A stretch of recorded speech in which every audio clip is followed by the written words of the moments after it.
नमस्कार, आप देख रहे हैं न्यूज वन इंडिया और मैं हूं आपके साथ अमृता चौहान। आज से उत्तराखंड विधानसभा का शीतकालीन सत्र है और सदन में जनरल बिपिन रावत को श्रद्धांजलि दी जाएगी।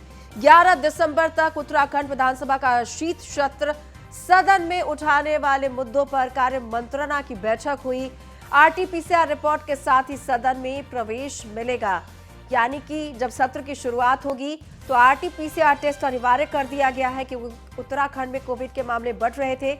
ऐसे में सदन में प्रवेश करने के लिए आरटी-पीसीआर टेस्ट जो नेगेटिव रिपोर्ट है वो लाना जरूरी है।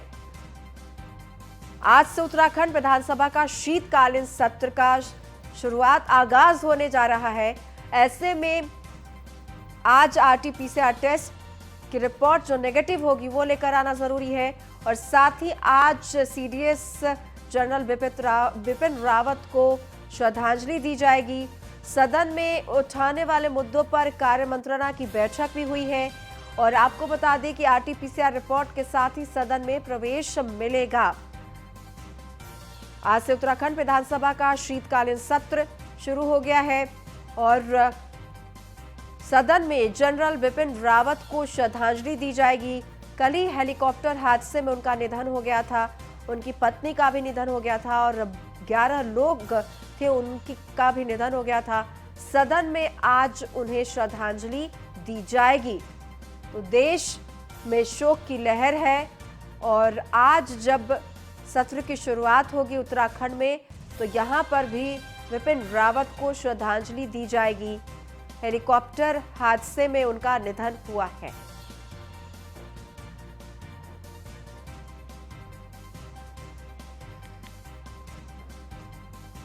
और ज्यादा जानकारी के लिए संदीप नेगी देहरादून से लाइव जुड़ गए हैं।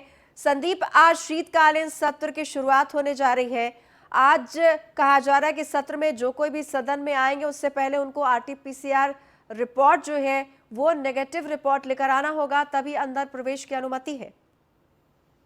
जी बिल्कुल। देखिए, आज से उत्तराखंड विधानसभा के शीतकालीन सत्र का आगाज हो चुका है और 3 दिन का अब ये सत्र रहेगा, क्योंकि आज पहले ही दिन सदन में सीडीएस बिपिन रावत को श्रद्धांजलि यहाँ पर दी जाएगी और उसके बाद सीधे तौर पर सदन को स्थगित किया जाएगा। लेकिन और अब इसकी समय सीमा सीधे तौर पर बढ़ा दी गई है, यानी कि अब ये 11 तारीख तक ये सदन चलेगा। इसके अलावा अगर आपको बता दें कि सदन में जो अनुमति इस बार रखी गई है वो कहीं न कहीं सबसे पहले जो एनटीपीसीआर टेस्ट है वो कराना यहाँ पर ज़रूरी होगा। उसके बाद ही जो सभी लोग वहाँ पर अंदर जाएँगे, उसमें चाहे विधायक हों या फिर तमाम जो सरकार के मंत्री हों या फिर विधानसभा सत्र से जुड़े हुए अधिकारी कर्मचारी हों, उन सभी पर ये चीज़ें लागू वहाँ पर कर दी गई हैं। 11 दिसंबर तक ये चूँकि ये पूरा सत्र चलेगा और काफ़ी अहम ये सत्र रहने वाला है, क्योंकि उत्तराखंड सरकार का ये कुल मिलाकर ही पूरी तरह से अंतिम सत्र है और इसके बाद करीबन 1 महीने बाद ही आचार संहिता यहाँ पर लग जाएगी। तो सीधे तौर पर सरकार की भी पूरी तैयारियां हैं। इसके लिए अगर पहले की अगर बात करें तो पुलिस प्रबंधन द्वारा पूरी तरह से लगातार यहाँ पर तैयारियां मुकम्मल कर दी गई हैं कि ताकि किसी प्रकार की दिक्कत ना हो। और आज की अगर बात करें तो आज सीधे तौर पर सत्र महज 1 घंटे तक ही यहाँ पर चलेगा। वो भी एक प्राथमिकता के आधार पर सीधे तौर पर सबसे पहले जो श्रद्धांजलि सभा का यहाँ पर आयोजन किया जाएगा और मौन यहाँ पर रखा जाएगा। तो और मुख्यमंत्री सुखविंदर सिंह धामी इस दौरान शामिल होंगे और नेता प्रतिपक्ष जो प्रीतम सिंह हैं वो भी यहाँ पर रहेंगे। विधानसभा अध्यक्ष प्रेमचंद अग्रवाल हैं, ये वो भी मौजूद रहेंगे। तो कह सकते हैं कि आज तकरीबन 1 घंटे का ये पूरा जो कार्यक्रम रहेगा यहाँ पर होगा और उसके बाद कल से फिर विधानसभा की जो सुचारू कार्यवाही है वो शुरू होगी। 3 दिन तक चलेगा जैसा कि आपने बताया सत्र। वक्त काफी कम है सरकार के पास, चुनाव भी नजदीक है। ऐसे में क्या कुछ प्रस्ताव पारित होंगे इन 3 दिनों में? आज तो आपने कहा कि बिपिन रावत को श्रद्धांजलि दी जाएगी, सिर्फ 1 घंटे का ही सत्र है, लेकिन कल से सुचारू रूप से कार्य होगा। तो कल से जब सुचारू रूप से सत्र में कार्य होगा तो क्या कुछ प्रस्ताव लाए जाएंगे? जी बिल्कुल। देखिए, चूंकि सरकार की ओर से पूरी तैयारी इस बार सत्र को चलाने की, बेहतर तौर पर सत्र को चलाने की, और तो कह सकते हैं कि जो तमाम जो प्रश्नावली हैं, जो नियमावली हैं, वो सभी विधायकों द्वारा लगाई गई हैं, जो कि जो तमाम जो मुद्दे होते हैं वो पहले ही विधानसभा में लगा दिए जाते हैं। तो कह सकते हैं कि जो कई ऐसी जो चीजें रहेंगी जो जनता से जुड़ी हुई, जो कि सरकार को विधानसभा सत्र में उनको मंजूरी देनी है, तो इन उन विषयों पर भी फैसला होगा। सबसे बड़ी बात तो यह है कि जो देवस्थानम बोर्ड का जो सरकार ने भंग किया था, उसका जो एक्ट है उसको सीधे तौर पर यहाँ पर खत्म कर दिया जाएगा। तो ये भी बड़ी बात रहेगी। और उसके अलावा भी ऐसी कुछ बहुत सारी जो तमाम सारी जो उपलब्धियां हैं उत्तराखंड सरकार की, उनको भी यहाँ पर दर्शाया जाएगा। उसके अलावा अगर बात करें तो विपक्ष से भी सरकार ने सीधे तौर पर मांग की है कि वो कहीं न कहीं उनका साथ दें, ताकि जो सरकार के जो विकास कार्य हैं वो भी कहीं ना रुकें। लेकिन विपक्ष हालांकि संख्या बल में जरूर कम है, 10 विधायक इस बार विपक्ष हैं, लेकिन उनकी भी सरकार को घेरने की पूरी तरह से तैयारी हो, चाहे सदन के बाहर हो या फिर सदन के अंदर हो। और दूसरी ओर आपको बता दें कि तमाम ऐसे संगठन हैं, जी। ऐसे जो कार्यक्रम संगठनों द्वारा किए गए हैं, जो कि सीधे तौर पर प्रदर्शन करने वाले, उसमें चाहे बेरोजगारों की बात करें, डिप्लोमा फार्मासिस्ट हों या फिर योग प्रशिक्षित बेरोजगार हों, आंगनबाड़ी कर्मचारी हों, या ऐसी ऐसे तमाम ऐसे संगठन हैं जो कि कुल मिलाकर आज से तैयार प्रदर्शन करने के लिए बैठे हैं। और सत्र चलता रहेगा, लेकिन और कहीं न कहीं जो प्रदर्शन है जी। वो इन लोगों का जारी रखा है, जिसके लिए पुलिस प्रशासन ने तमाम रूप से बैरिकेडिंग जी, की संदीप आप हमारे विधानसभा से साथ पहले बने लगा रहिए, दिए थे। आपके पास हम लौट कर आएंगे। बढ़ते आगे, आज शाम दिल्ली पहुंचेगा सीडीएस विपिन रावत का पार्थिव शरीर। शुक्रवार सुबह 11 बजे से 2 बजे तक होंगे अंतिम दर्शन। दिल्ली कैंट के बराड़ स्क्वायर में होगा अंतिम संस्कार। उत्तराखंड सरकार ने 3 दिन के राजकीय शोक का ऐलान किया है। सीडीएस विपिन रावत सहित 13 लोगों का हादसे में निधन हुआ है। आगरा के विंग कमांडर पृथ्वी सिंह भी शहीद हुए हैं। हादसे वाली जगह को एजेंसियों ने अपने कब्जे में ले लिया है, क्योंकि जांच की जाएगी और पता लगाया जाएगा कि क्या परिस्थिति रही, किस वजह से यह हादसा हुआ है। लेकिन आज विपिन रावत का पार्थिव शरीर दिल्ली आएगा और उत्तराखंड के रहने वाले थे विपिन रावत, तो यहाँ पर 3 दिन का राजकीय शोक का ऐलान भी किया गया है। दरअसल गढ़वाल के थे विपिन रावत। और ज्यादा जानकारी के लिए संदीप नेगी लगातार बने हुए हमारे साथ देहरादून से। संदीप, आज पार्थिव शरीर आएगा विपिन रावत का और उनकी पत्नी का भी, किस तरह से क्योंकि चूंकि उत्तराखंड से उनका नाता रहा है, तो उत्तराखंड में भी क्या कुछ इस दौरान देखने को मिलेगा, क्योंकि वो गढ़वाल के भी रहने वाले थे। जी, बिल्कुल। देखिए, उत्तराखंड से उनका खासा लगाव था, और जो मूल गाँव था उनका, वो पौड़ी जिले में ही उनका गाँव था, एजुकेशन ब्लॉक में। तो कह सकते हैं कि जैसे ही हेलीकॉप्टर क्रैश की खबर यहाँ पर मिली थी, तो पूरे उत्तराखंड में एक शोक की लहर थी, वो कहीं न कहीं दौड़ गई थी। और लोग लगातार प्रार्थना कर रहे थे कि आखिरकार वो सकुशल रहें और जल्द स्वस्थ हों। लेकिन देर शाम तक, जैसे-जैसे शाम होती गई, वैसे-वैसे खबर मिली, तो कहीं न कहीं उत्तराखंड में भी जो शोक का माहौल था, वो पूरा पसर गया था। और उसके बाद से उत्तराखंड लगातार जो उत्तराखंड सरकार ने सीधे तौर पर घोषणा की कि 3 दिन का जो पूरा उत्तराखंड में राजकीय शोक रहेगा।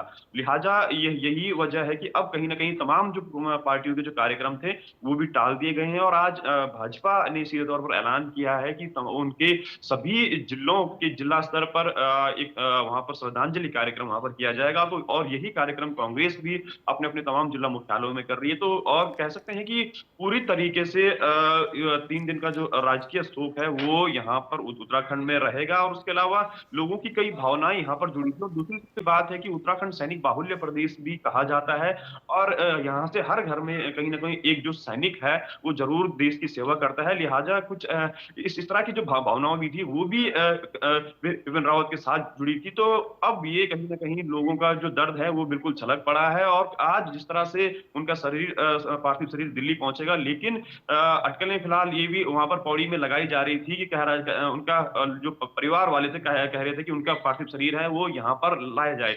लेकिन वो दूसरी बात है, लेकिन अब कहीं न कहीं वहाँ पर जो उनका जो पैतृक गाँव है, वहाँ पर लोगों की भीड़ वहाँ पर जुटने लगी है, क्योंकि जो उनका पुराना पुश्तैनी घर है, वहाँ पर लोग सुबह से ही आ रहे हैं, जिस प्रकार की वहाँ पर सूचना मिल रही है। और अलग-अलग जगहों पर श्रद्धांजलि सभा रखी गई है। जी। जी, बहुत बहुत धन्यवाद आपका संदीप इस तमाम जानकारी के लिए। बढ़ते हैं आगे।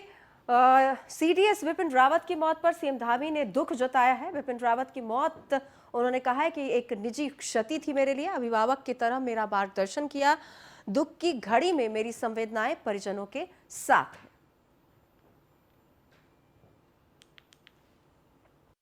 हमारे लिए बहुत बड़े दुख हमारे सामने आया है, और बहुत हमारी अपूर्णीय क्षति हुई है।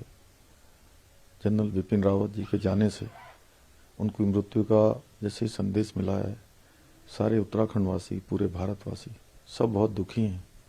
उनका जाना निश्चित रूप से एक बहुत बड़ी क्षति है जिसकी पूर्ति नहीं हो सकती है। और उन्होंने मैं व्यक्तिगत रूप से भी, चूँकि उनका जाना मेरे लिए व्यक्तिगत क्षति है, साथ ही साथ भारत के साथ उत्तराखंड के लिए बहुत बड़ी क्षति है। एक सैनिक पुत्र होने के नाते हमेशा उनके अंदर इतनी सादगी, सरलता थी कि हमेशा वो मेरा मार्गदर्शन करते रहते थे।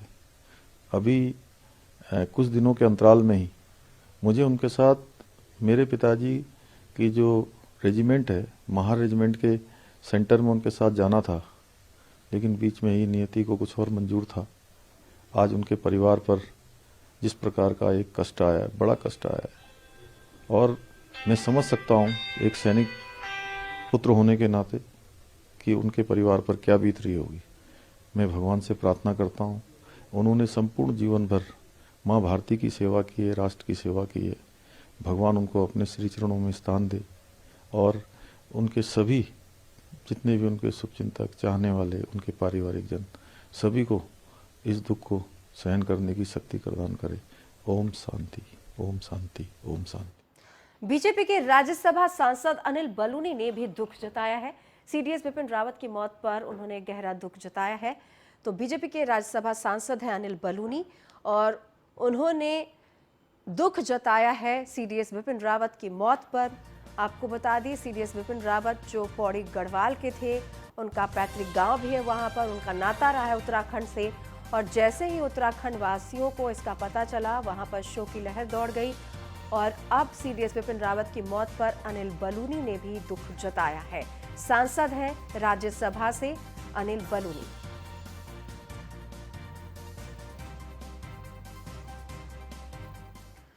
सीडीएस बिपिन रावत के ठीक बगल में पूर्व मुख्यमंत्री एनडी तिवारी की पत्नी उज्ज्वला तिवारी की भी जमीन है और उनके आसपास रहने वाले लोग जब से इस खबर को उन्होंने सुना है तब से वो बेहद दुखी हैं।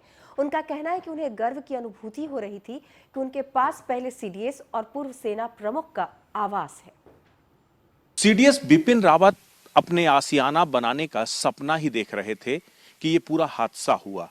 उनके पड़ोसी जब से ये खबर सुनी है तब से सारे लोग स्तब्ध हैं।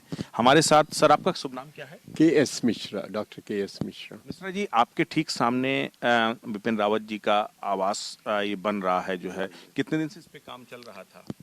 ये हो गया होगा, कोई 1 महीना हुआ होगा। 1 महीना। जी हाँ, और हम लोग तो वेट कर रहे थे कि उनके साथ घूमने का मौका मिलेगा। ये कॉलोनी में बहुत से आर्मी के, डिफेंस फोर्सेस के लोग हैं, एयरफोर्स, नेवी के, और हम लोग सब साथ में एक साथ घूमते हैं, सुबह शाम टहलते हैं। बहुत अच्छा कुछ दिन पहले उनकी वाइफ यहाँ पर आई थी और उन्होंने सभी कर्मचारी जो बेचारे लेबर हैं उनको 2-2 लड्डू दिए थे अपने हाथ से, सबको बुला करके। बहुत ही उनके अंदर आत्मीयता थी, बहुत ही अच्छे परिवार था।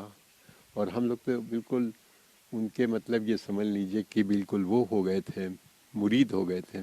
खुश थे आप लोग के बगल में बिपिन रावत जी? अरे इससे अच्छा क्या है, जो है सीडीएस है, पहले सीडीएस बने थे, गर्व की बात भी होती है। इससे अच्छा क्या होएगा साहब कि इनके जैसा आदमी हमारे पड़ोस में रहे। जब से खबर सुनी है तब से दुख हो रहा है इसको लेकर के जो है। बस सुन रहे हैं, खबर सुन रहे हैं वही कि क्या हुआ है, लेकिन बहुत खराब हुआ है। अब जिसमें 1.5 घंटा तक हेलीकॉप्टर जलता रहा है, उसके बाद उसको निकाला गया है उनको, और इतना दुखद हादसा हुआ है। बहुत ही स्तब्ध है, सारी कॉलोनी परेशान है। बिल्कुल, तो देखिए, जाहिर तौर पर बहुत मुलाकात नहीं हुई, बहुत बातचीत नहीं हुई, बावजूद उसके जो है कहीं ना कहीं जो पड़ोसी हैं वो इसको लेकर बेहद दुखी हैं, क्योंकि पूरा देश स्तब्ध है। इस खबर के बाद से पूरा देश गमगीन है कि जो पूरा हादसा हुआ अपने आप में बेहद दुखद है। अब जो आसपास के लोग हैं जो उम्मीद कर रहे थे कि जब बिपिन रावत जी का घर बनेगा, बनने के बाद वो कम से कम यहाँ पर रहेंगे, एक पहले सीडीएस के तौर पर, एक पूर्व सेनाध्यक्ष के तौर पर उन्होंने देश के लिए बहुत कुछ किया, और अगर ऐसी शख्सियत अगल बगल रहती है तो एक गर्व की अनुभूति होती है। कुछ वैसी फीलिंग्स यहाँ के लोग भी कर रहे हैं, और जैसे जब से खबर सुनी है तब से बेहद गमगीन नजर आ रहे हैं। वीडियो जर्नलिस्ट राजन के साथ Brajesh Srivastava, news one India, Dehradun. Dehradun से 20 किलोमीटर दूर सहसपुर के इलाके में ग्राम पंचायत पौधा के जलवायु विहार इलाके के सिल्वर हाइट्स कॉलोनी में अपना एक बंगला बनवाने की शुरुआत कर रहे थे विपिन रावत। अभी महज कुछ दिन पहले की बात है जब उन्होंने नवरात्रि में इस जमीन का भूमि पूजन करवाया था और अभी 1 महीना पहले ही इस मकान की बुनियाद रखनी शुरू हुई थी। पिछले 2 दिसंबर को ही सीडीएस विपिन रावत की पत्नी अपने निर्माणाधीन भवन को देखने देहरादून आई थी और इस दौरान यहां आकर उन्होंने सभी मजदूरों को मिठाइयां बांटी थी अपने हाथों से। सबको मिठाई दी, उनसे हालचाल पूछा, उसके बाद वापस लौट गए। लेकिन अब जैसे ही ये दुखद खबर इन मजदूरों को मिली कि हेलीकॉप्टर हादसा हो गया, उसके बाद से यहां पर काम बंद कर दिया गया है। सीडीएस बिपिन रावत का देहरादून और देवभूमि से बेहद ही गहरा नाता रहा है। 1978 में आईएमए की पासिंग आउट परेड को पार करके वो सबसे पहले गोरखा रेजिडेंट में बतौर अफसर कमीशन्ड हुए और उसके बाद से वो लगातार सेना के अलग अलग पदों में तो रहे, लेकिन इस बीच उनका देहरादून से और खास करके उत्तराखंड से नाता कभी भी नहीं हटा। और यही वजह है कि अब भले ही वो सेना के चीफ पद से रिटायर हो चुके हों, सीडीएस रहे हैं, लेकिन इसके बावजूद वो देवभूमि से अपना लगाव नहीं छोड़ पा रहे थे। यही वजह देहरादून के ये सिल्वर हाइट का इलाका है। जरा ये देखिए, हम आपको ये जो पूरा जगह दिखा रहे हैं, दरअसल ये सीडीएस बिपिन रावत का वो बंगला है जो यहाँ पर निर्माणाधीन है। अभी कुछ दिन पहले नवरात्र में ही इसका भूमि पूजन हुआ था और उसके बाद ये आसियाना बनने की शुरुआत हुई थी। इस पूरे इलाके में, ये देहरादून से लगभग 20 किलोमीटर दूर ये पूरा पहाड़ी इलाका है और यहाँ पर सीडीएस बिपिन रावत अपना ये पूरा आसियाना बना रहे थे। और अभी कुछ दिन पहले ही, महज अभी लगभग 1 सप्ताह पहले अपनी पत्नी मधुलिका रावत के साथ वो यहाँ पर आए थे। उन्होंने यहाँ पर आकर के निरीक्षण किया, यहाँ पर पूरे जो निर्माण कार्य चल रहा था इसको देखा। सबसे बड़ी बात यह है कि देवभूमि के साथ सीडीएस बिपिन रावत का बेहद ही गहरा नाता रहा है। वो लगातार, वो फिर चाहे यहाँ की जो है सैन्य अकादमी के साथ जो है जुड़ाव उनका रहा हो, यहाँ पर समय समय पर आकर के वो फिर चाहे गढ़वाल विश्वविद्यालय के दीक्षांत समारोह में उनका आना रहा हो, इस तरह के तमाम ऐसे मौके रहे जब बिपिन रावत हमेशा से यहाँ के साथ रूबरू रहे। लेकिन ये घर बताता है कि किस तरीके से सीडीएस बिपिन रावत और देवभूमि का नाता बेहद ही गहरा है। वीडियो जर्नलिस्ट राजन बड़ोला के साथ ब्रजेश श्रीवास्तव, न्यूज़ 1 इंडिया, देहरादून। नाम है आपका? शादाब। शादाब जी। ये किसका बन रहा है? कर्नल साहब इनका, बिपिन रावत जी। बिपिन रावत जी का जी। तो आप लोग यहाँ पे दिन रात काम होता है? ना जी, हमने तो दिहाड़ी की है यहाँ पे। अच्छा जी। तो आज काम नहीं चल रहा है? जी नहीं, आज काम नहीं चल रहा क्योंकि उनका हादसा होने का पता लगा तो काम बंद कर दिया गया। अच्छा, तो क्या कोई फोन आया था क्या, या जी। आप लोगों को जानकारी मिलने के जानकारी न्यूज पे देखा था, जानकारी मिली थी जब एकदम काम बंद कर दिया। क्या नाम है? पार्वती। पार्वती जी।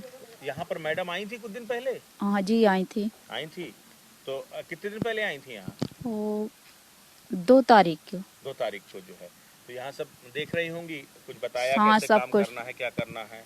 हम लोगों से सर कोई बात नहीं हुई, मतलब वो बैठी थी, हम लोगों को मिठाई के डिब्बे भी दिए। नाम है आपका? देहरादून में कार्यालय मुख्य निर्वाचन अधिकारी उत्तराखंड और सूचना विभाग के संयुक्त तत्वाधान में 1 दिवसीय मीडिया कार्यशाला का आयोजन किया गया।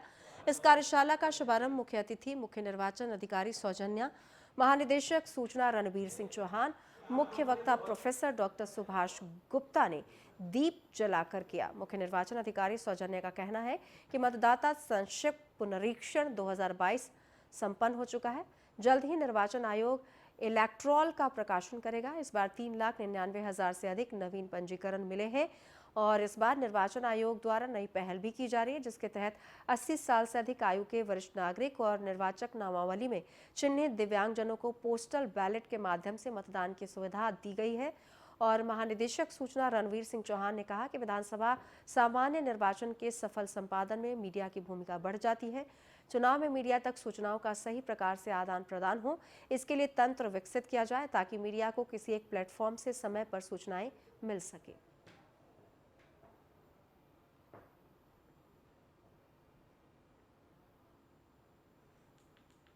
हमारा तैयारी पूरा है। हमारा आरओ एआरओ का तैनाती होके उनका ट्रेनिंग भी अभी हो चुका है। हमारा फर्स्ट फ्लाइंग स्क्वाड्स और वीएसटीज और हमारा अकाउंटिंग टीम, उनका भी सभी तैनाती और ट्रेनिंग हो चुका है।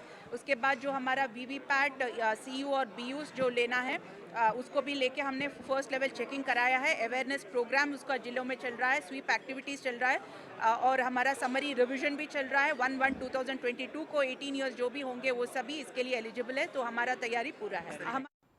देहरादून में मुख्यमंत्री पुष्कर सिंह धामी ने राज्य स्तरीय खेल महाकुंभ 2021 का शुभारंभ किया। इस मौके पर खेल मंत्री अरविंद पांडे सहित खेल और युवा कल्याण विभाग के तमाम लोग मौजूद रहे।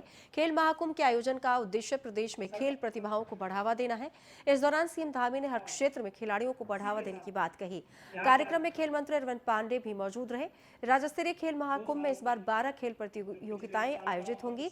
इसमें kabaddi, athletics, kho kho, volleyball, badminton, football, table tennis, taekwondo, boxing, judo, handball और बास्केटबॉल भी शामिल है।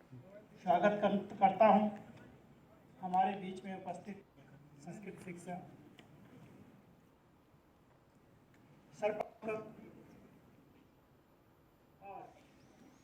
देहरादून में मुख्यमंत्री पुष्कर सिंह धामी ने दूध उत्पादकों को डीबीटी के माध्यम से दूध मूल्य प्रोत्साहन राशि के भुगतान का शुभारंभ किया।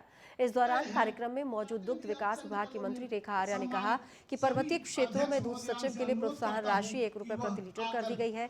मैदानी सचिवों की दूध प्रोत्साहन राशि को 50 पैसे प्रति लीटर किया गया है। रेखा आर्या ने इस फैसले को ऐतिहासिक बताते हुए कहा कि दूध प्रोत्साहन राशि को 4 रुपए की जगह 5 रुपए प्रति लीटर किया गया है। इससे 53,000 दूध सहकारी समिति के सदस्यों के परिवार लाभान्वित होंगे। ऐतिहासिक घोषणाएं की हैं और जिसके लिए मैं समझती हूँ मैं उनको जितना धन्यवाद दूँ कम है। और सभी दुग्ध संघ के हमारे अध्यक्ष, सभी हमारे दुग्ध संघ के हमारे समितियों के सभी सदस्यगण, सभी माननीय मुख्यमंत्री जी का आज हृदय की गहराइयों से अभिनंदन कर रहे हैं कि प्रोत्साहन राशि जहां उन्होंने आज डीबीटी करी उनके खातों में, उसके साथ साथ उनको डबल टिबल खुशी दी है।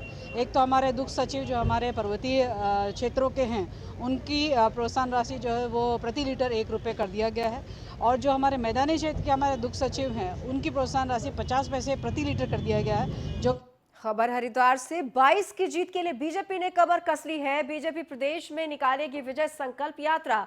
12 से 16 दिसंबर तक निकालेगी विजय संकल्प यात्रा।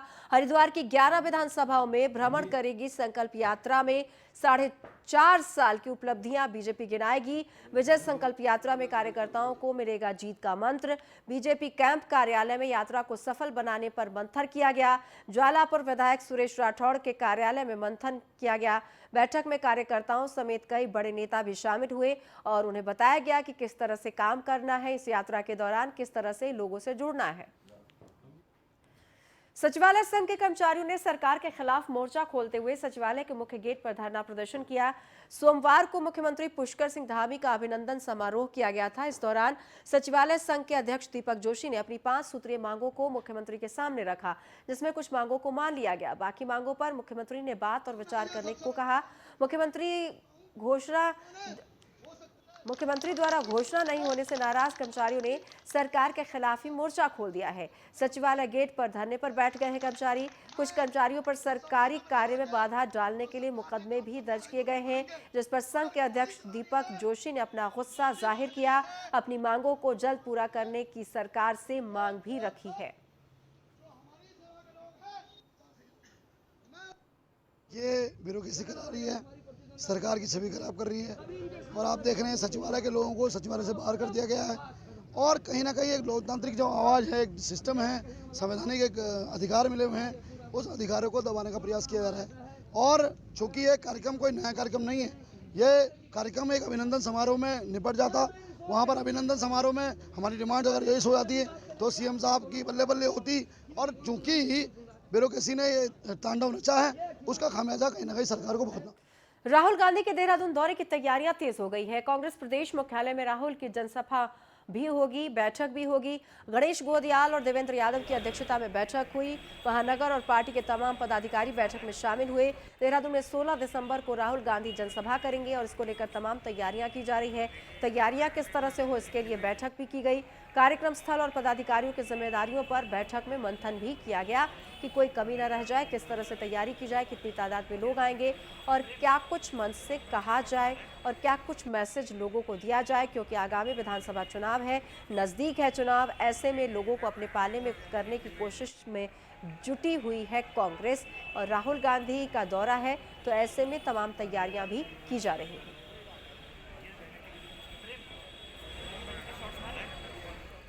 पौड़ी में जिला उद्यान विभाग की तरफ से पिछले साल टेका मोटर मार्ग पर चेरी ब्लॉसम का पौधरोपण किया गया, जिसमें 80% पौधे अच्छी तरह से फल फूल रहे हैं। मुख्य उद्यान अधिकारी नरेंद्र कुमार ने कहा है कि आने वाले समय में यही पौधे टेका रोड की खूबसूरती को निखारेंगे और पर्यटकों के आकर्षण का केंद्र बनेंगे। आपने देखा होगा विगत हम लोगों ने दिसंबर जनवरी माह में चेरी ब्लॉसम के पौधे पौड़ी से टेका रोड पर लगाए थे और उसमें काफ़ी अच्छे पौधे वो ग्रो कर रहे हैं और कुछ लोगों ने उसमें थोड़ा सा यहाँ के जो नुकसान भी पहुँचाया था, तो उसकी जगह पर हमने नए पौधे बदले थे। कुछ ट्री गार्ड भी हम लोगों ने लगाए थे, तो ट्री गार्ड भी कुछ लोगों ने उसमें थोड़ा सा कहीं इधर उधर कर दिए हैं, तो उसकी जगह पर भी हम लोगों ने नए शिफ्ट किए थे ट्री गार्ड, तो काफ़ी अच्छी हालत में है और आगे आने वाले समय में वो चेरी ब्लॉसम रोड के नाम से। फिलहाल इस बुलेटिन में इतना ही। नमस्कार।